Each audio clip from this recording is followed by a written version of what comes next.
And good afternoon, everyone. Welcome back to the 2019 PGA Championship, Bethpage Black. I'm pleased to be joined by defending champion Brooks Koepka, who posted a 63 today, and that's special in many regards. It's a course record here at Bethpage Black. That's never been done before. Also, it was bogey-free, and also the first player in PGA Championship history to post a pair of 63s in our championship. So, Brooks, a lot of questions have come here, but maybe just tell us about the last hole, that long putt on number 9. What's going through your head there? Nothing. Just make it. I think that was the only thing that was going through my head. It was, it turned a little right to left, pretty flat, and I had good reads on it all day. Speed control was very solid. I felt very comfortable with the putter from a couple of the changes we made, and I'm very pleased with the way I putted today.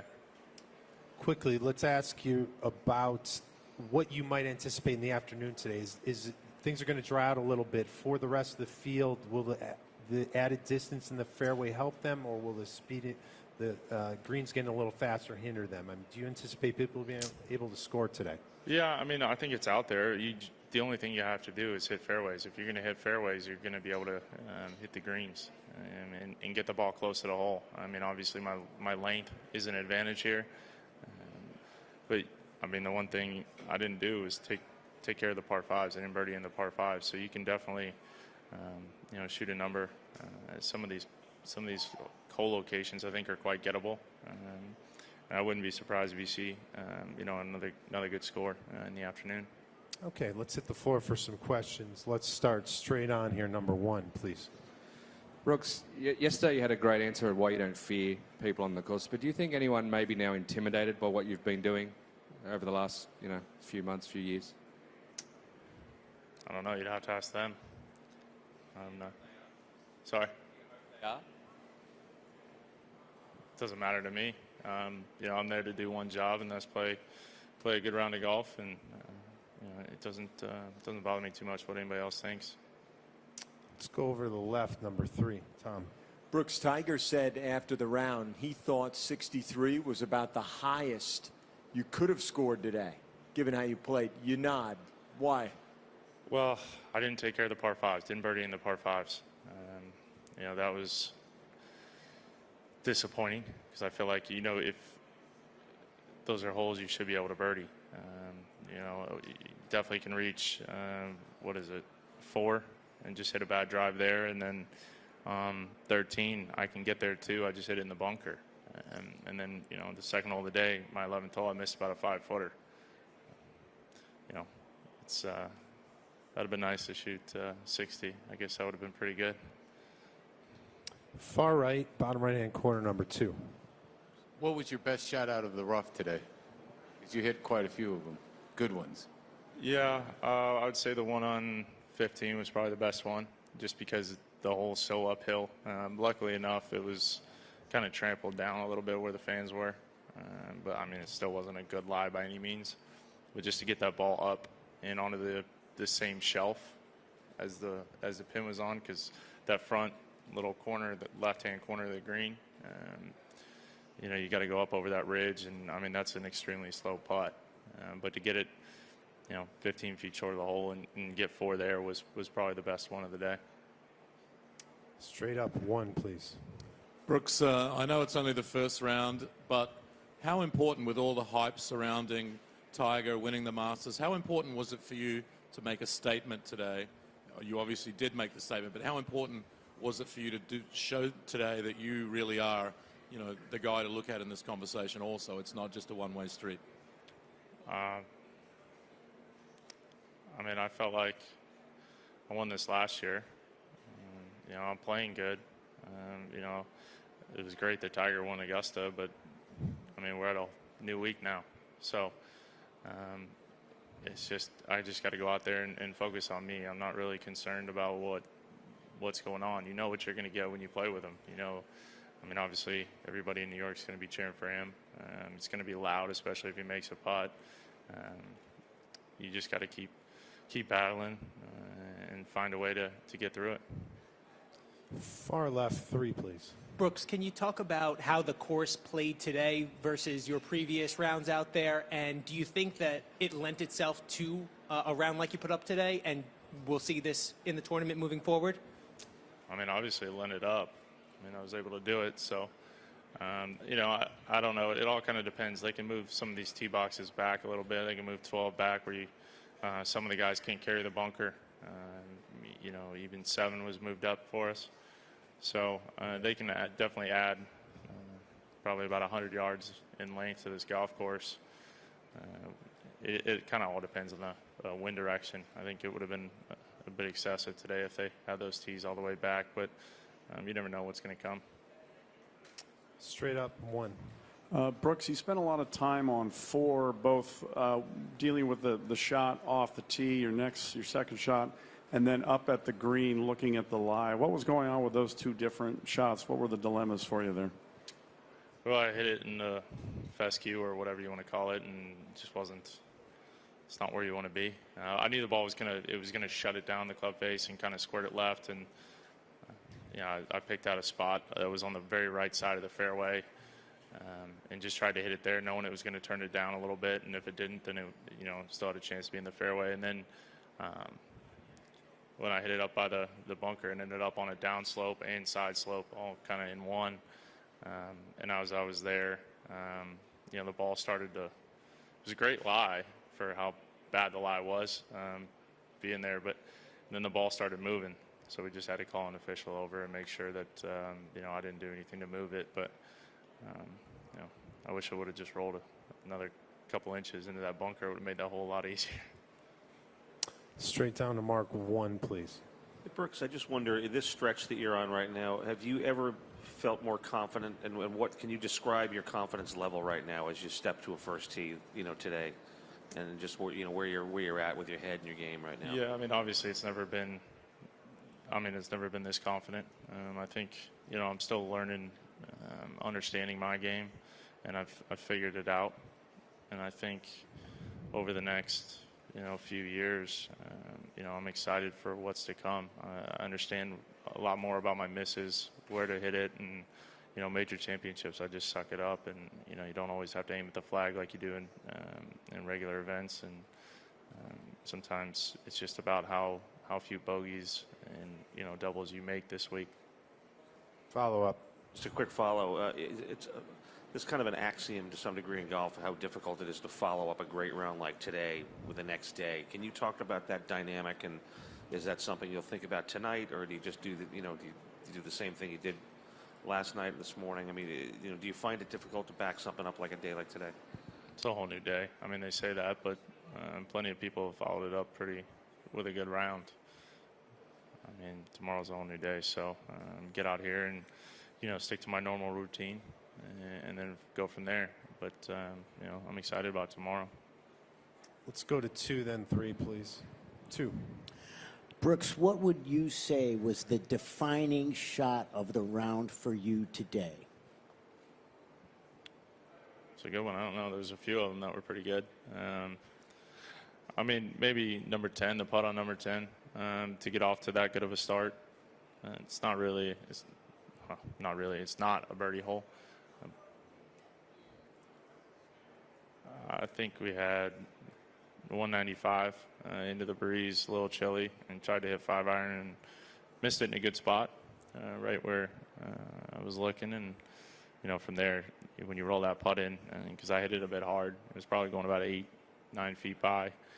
So for that to kind of sneak in was, I thought was very big, especially you want to leave that 10 through 12 stretch. I mean, even if you're 1 over during that stretch, I feel like you're not really losing ground to the field. On the left, 3, please. You mentioned before about the fact that, like, the New York crowd obviously going to be rooting behind Tiger, et cetera. Come Sunday, you're still towards the top. Do you find that to be the crowd noise, et cetera, a distraction, or is that motivation for you? Does the crowd have any effect on you personally? I love it. I think it's fun. I think it's fun when they're getting loud, they're rowdy. You see it at Phoenix, 16. I enjoy that. I enjoy when when they can really get behind you. You definitely want them on your side this week, that's for sure. Okay, let's go one here, please. Brooks, as the aspiring course designer that you are, what catches your eye about this place? And in your opinion, what's the best hole out here? That's a good question. I don't know.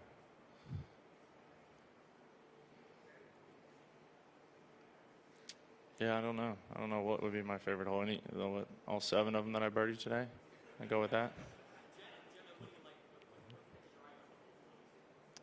I mean, this place is just beautiful. You stand on every tee, and it's you can kind of get sucked in and mesmerized by the design of this golf course. It's just very pleasing to the eye. Every time you step up in every tee box, there's a side to miss it, and there's a side where you can't miss it. It's just, it makes it very difficult if you're not going to drive the ball well. And, it's definitely tests every part of your game, that's for sure. Let's go 3, then 1. Brooks, I heard you described today as the most dominant golfer since Tiger Woods back in the day. I also hear a lot that you don't get the credit and the recognition you deserve. What do you think about that, and what do you think you need to do to change that? I mean, I don't know. I've opened up. I'm being me, so I'm happy with how I'm, I guess, communicating a little bit better. I feel like I'm finally in a good spot now to say things that I probably couldn't say before, or was maybe afraid of. But I mean, the rest of it, it's just, it's what people think. It's up to them. Hopefully, I know what I look like on the golf course, and I know what I'm like off the golf course, and it's 2 completely different people. And when I'm out there, it's just like anybody else. I'm at work, and I'm just trying to grind and shoot the best I can. Let's follow-up question. Do you think perhaps that you might get to a certain number of tournament wins or major wins where it wouldn't even matter what your personality was, you would get the credit anyway? I don't know. We'll find out, maybe, I guess. 1. Yeah. Ian. Brooks, I believe you were 6 when Tiger won his first major in '97. Just in growing up and watching him over the years, is there anything about Tiger's approach or mentality in the majors, particularly, that you've incorporated into your game over the years? Just to grind on every shot. You can't take a shot off. I mean, in the majors, even if it's a tap in from 1.5 foot, I'm still going through my routine, still making sure I'm taking nothing for granted. Just grind it out. Don't lose focus. I'm focused the entire, I don't know how long we were out there today, 5 hours, 5.5, something like that. But just never give up. Fight through it. You can't take anything for granted out there. Number 1, straight down. Hey, Brooks, it's just one round of golf, but you hear course records, 7 birdies. And when did you realize today that it could be a special outing, and why?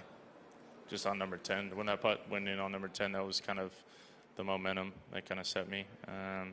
But I mean, I never once thought about course record, anything. I was just trying to shoot the best I could. As simple as just keep going and then total them up at the end. All right, we have time for about 3 more. Let's go right number 2. Yeah, if earlier this week you said majors are easier to win, 35 or 40 guys could beat you, how many guys could beat you now that you've posted this score? Like today? I don't know. I wouldn't say there's very many guys. That was one of the best rounds I've played probably as a professional. This golf course is brutal. If you're not going to drive it, like I said, it tests every asset of your game. You got to drive the ball straight. It's long, so you got to hit it far, and really position yourself with some of these shots in. You can't miss. You can't take a shot off, and that's what I love. It reminds me. I think that's why I play so well. U.S. Open's this golf course, typical U.S. Open golf course. If you don't have a good day, you could very easily shoot 5-6 over. There's a fine line between 5-6 over and a couple under out here, and it's a fun golf course to play. That's for sure. Couple more, Alex. Straight back 3. Brooks, can you just talk? You mentioned at the beginning about the putter change, or is either the stroke or the club. I'm not sure which one, but could you just talk about that and what made you feel so comfortable with that change on these greens? Well, first off, I'm not the most confident person on Poe, believe it or not. I know I won Shinnecock on Poe, but I haven't played on it too much. It's easier being able to tap down spike marks now, that's for sure. But we made a few changes. I brought my putting coach back for Augusta, and that was kind of the first time we really got 3 solid days of work in a long time, maybe about a year. And so it was nice because I was doing it on my own. So to have him back and just kind of touch up some speed control with, getting on Sam Putt Lab and zeroing everything out. He's been over at the house. He comes over the house every night, and we just putt downstairs in the basement and make sure everything's fine-tuned and ready to go. Okay, one more down here in the front, and then we'll wrap it up, if we may. Number 2.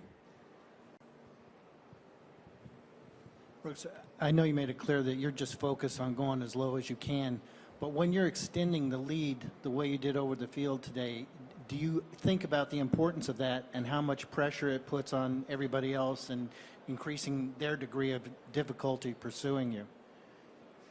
I'm not thinking about it. I'm just going about my business. You'd love to make it more difficult for them. It's always nice being out ahead.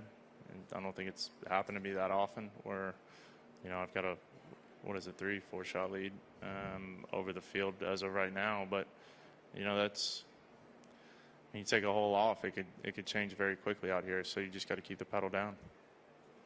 Okay, Brooks, thanks for your time today, and rest up. We'll see you tomorrow.